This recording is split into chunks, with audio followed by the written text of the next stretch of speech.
UP के एक Bulandshahr district में दलित समाज की बारात ठाकुर चढ़ने से मना कर देते हैं। इस आजाद देश में आजाद तरीके से उन्होंने बारात चढ़ाने की पूरी कोशिश करी, बट ठाकुरों को ये रास नहीं आई। गांव की लाइट, गांव का मुखिया वहां पर कटवा देता है। कुछ लोगों ने सपोर्ट करी, मतलब प्लीज हम निवेदन किया, प्लीज हमारी बारात चढ़ने दीजिएगा, हम यहाँ से चले जाएंगे, डेरा डालने नहीं आए, बसी पत्र करने नहीं आए यहाँ पर। ठाकुरों ने एक नहीं सुनी, दूल्हे को घोड़ी पर से उतार दिया, उसको पीटा, उसके साथियों को खूब पीटा और वहां से रफू दफा कर दिया गया। वहां से इनको भागना मजबूर पड़ी। दलित समाज ने आकर पुलिस में कंप्लेंट भी करी, बट पुलिस ने एक नहीं सुनी, ढक के 3 पत्ते बता दिए। इस देश के अंदर दलितों की बारात को क्यों नहीं चढ़ने दिया जाता है, उनको रेस्पेक्ट क्यों नहीं दिया जाता है? मैं पूछना चाहता हूँ इस गवर्नमेंट से, इस प्रशासन से। मैं भी दलित समाज से आता हूं, अगर मैं अपने समाज की बात नहीं करूंगा तो मेरा पढ़े लिखे होने का क्या फायदा? ये मेरी ड्यूटी है, ये मेरा धर्म है, ये मेरी इंसानियत है। अपने समाज को, जरूर नहीं समाज मुझे आगे बढ़ाए, मेरी ड्यूटी है कि मैं समाज को आईना दिखाऊं। अभी कुछ साल पहले आपको सब परिचित होंगे उससे, 2019-20 में हाथरस में एक वाल्मीकि बेटी, दलित बेटी के साथ 4 ठाकुरों ने गैंगरेप करा। इस सरकार में आज तक पता नहीं चला उनको सजा हुई है या नहीं हुई है। 2020-21 में राजस्थान की बात है, एक 6 क्लास का लड़का दलित समाज का, और उसकी एज 10 से 11 साल की है। वो घट मटके से पानी पीने का प्रयास करता है, टीचर देख लेता है, अरे इसने हमारा घड़ा है शुद्ध कर दिया, उसको पीटते पीटते मार देता है, उस लड़के की मौत हो जाती है। क्या बीत रही होगी उस मां पर, क्या बीत रही होगी उसके भाई पर, क्या बीत रही होगी उसके बाप पर, क्या बीत रही होगी उसके समाज पर? ऐसा कौन है जो अपने बेटे को ऐसा किसी से मरवा देगा? कौन है ऐसा? बिलारी में, एक मथुरा में एक दलित समाज घोड़े पर चढ़कर बारात को चढ़ाने की कोशिश करते हैं। दूल्हे को घोड़ी पर से उतार के उसको पीट दिया जाता है, उसको भगा दिया जाता है। कंप्लेंट करते हैं, कंप्लेंट भी कोई अच्छा रेस्पॉन्स नहीं मिलता है। एक दलित युवक किसी पड़ोसी गांव में जाकर चक्की पर गेहूं पिसवाने के लिए जाता, जब पता चलती है अरे ये तो शूद्र है, दलित है, तो उसका चक्की का मालिक गर्दन काट देता है। अभी 2018-19-20 में केरल में मंदिर को लेकर ब्राह्मण ठाकुर वर्सेस दलित कितना बड़ा मैटर हुआ था। सुप्रीम कोर्ट ने भी कहा था, सुप्रीम कोर्ट का जजमेंट ये आया, इस देश के अंदर सब समान है, जब आपको जाने का हक है तो इनको क्यों नहीं? तो सुप्रीम कोर्ट ने न्याय दलित समाज के प्रति दिया। मैं सुप्रीम कोर्ट को सैल्यूट करता हूं। यही सरकार 2014-15 में एक प्रस्ताव पास करती है, प्रस्ताव बनाती है कि आदिवासी वनों में रहते हैं और इनके होने के नाते वनों को बहुत ज्यादा क्षति हो रही है, इनको निकाला जाए, 10,000 आदिवासियों को। जब सुप्रीम कोर्ट को पता चला, सुप्रीम कोर्ट ने अपना जजमेंट पीठ बिठाई, जब देखा तो गवर्नमेंट से ये कहा, आपकी सरकार है तो आप कुछ भी कर सकते हैं। उनके पास में रहने के लिए घर नहीं है तो आप उनको घर दीजिएगा, उनके पास में राइट्स नहीं है तो आप राइट्स दीजिएगा, एजुकेशन दीजिएगा।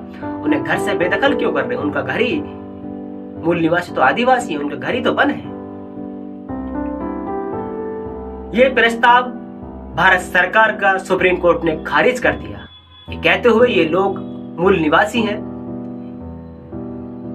ईमानदार हैं, सुसज्जित हैं, संघर्षशील हैं और किसी के साथ में ये अत्याचार नहीं करते हैं, सबके साथ में भला करते हैं। ये कहकर गवर्नमेंट भारत सरकार का प्रस्ताव को खारिज कर दिया। मुझे आपत्ति नहीं सरकार से है, नहीं उत्तर प्रदेश से है, नहीं ब्राह्मणों से है, नहीं मुझे ठाकुरों से है। मुझे आपत्ति है जो गलत कर रहा है उससे है, या सरकार हो या अधिकारी हो, ब्राह्मणों से नहीं है। मेरी आपत्ति ब्राह्मणवाद से है, ठाकुरवाद से है। कई सौ साल पहले ब्राह्मणों पर 100% रिजर्वेशन हुआ करता था और हम उनके गुलाम हुआ करते थे। 1% रिजर्वेशन हमारे पास नहीं था। कुछ साल से 50-70 साल से 17% हमारे पास रिजर्वेशन क्या आ गया। इनके पेट में चूहे कूदने लगे। इनकी सोच ये है, जो हम इनको गुलाम समझते थे, गुलामी कराते थे, आने वाले टाइम में हमको गुलाम नहीं बना दें, क्योंकि इनके बच्चे आज पढ़ लिख कर कहां से कहां पहुंच रहे हैं। अच्छे इन्वेस्टर बन रहे हैं, अच्छे अधिकारी बन रहे हैं, अच्छे फील्ड में जा रहे हैं, अच्छे मीडिया बन रहे हैं, अच्छे पॉलिटिक्स में जा रहे हैं। इनके जमीन के नीचे की मिट्टी निकल रही है ये सोचकर। क्या इसमें सिर्फ आप ही इंसान हैं? दलित इंसान नहीं है क्या? वो नहीं जा सकता? सब जा सकते हैं हजूर। ये देश आजाद है, ये देश लोकतंत्र है। आपको राइट्स है, उनको भी राइट्स है। अभी सुप्रीम कोर्ट के एक रिपोर्ट के तहत 61% मामले एससी से रिलेटेड सुप्रीम कोर्ट में दर्ज हैं और 2022 में 17,000 केस पेंडिंग में जो एससी से रिलेटेड है। उत्तर प्रदेश, राजस्थान, एमपी 28 राज्यों में 13 राज्य ऐसे हैं जो सबसे ज्यादा छुआछूत करते हैं। तो यही सिचुएशन एसटी समुदाय के लिए भी है। इनके दो तरीके, इनके और भी घमंड है। ये पैर की जूती पैर में शोभा देती है। मैं मानता हूं पैर की जूती पैर में शोभा देती है। अगर इसको उठा लें, आवश्यकता पड़ने पर इसको हम जलाकर ताप भी सकते हैं, आवश्यकता पड़ने पर इसको सिर पर भी मार सकते हैं। ब्राह्मण कहते हैं हम वंश से, हम जात से ब्राह्मण हैं, हम जात से ये हैं। साहब जात से कुछ नहीं होता है। कर्म ही डिसाइड करते हैं कौन ब्राह्मण है, कौन क्षत्रिय है, कौन शत्रु है, कौन क्या है, कौन क्या है। मैं दलित हूं, आज मेरे साथ ब्राह्मण भी बैठते हैं, मुस्लिम भी बैठते हैं, ठाकुर भी बैठते हैं, जाट गुजर सब मेरे यार दोस्त हैं। चंदी हूं बट है, साथ में खाना खाते हैं, साथ में खेलते हैं, रूम शेयर करते हैं, आते जाते हैं, दूसरी जगह इनविटेशन में भी जाते हैं।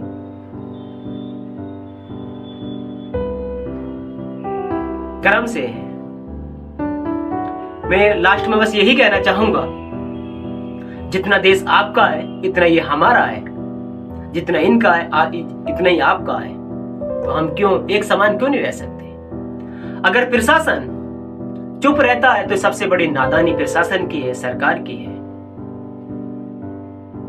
मैं अपील करता हूं भारत सरकार को, उत्तर प्रदेश सरकार को, जो हमारे समाज में कुरीतियां हैं, जो लोग हमारे समाज को नीच दिखाने का काम करते हैं, उन पर कड़ी से कड़ी कार्रवाई करें और हमें हमारे समाज को न्याय दिलाने की कोशिश करें।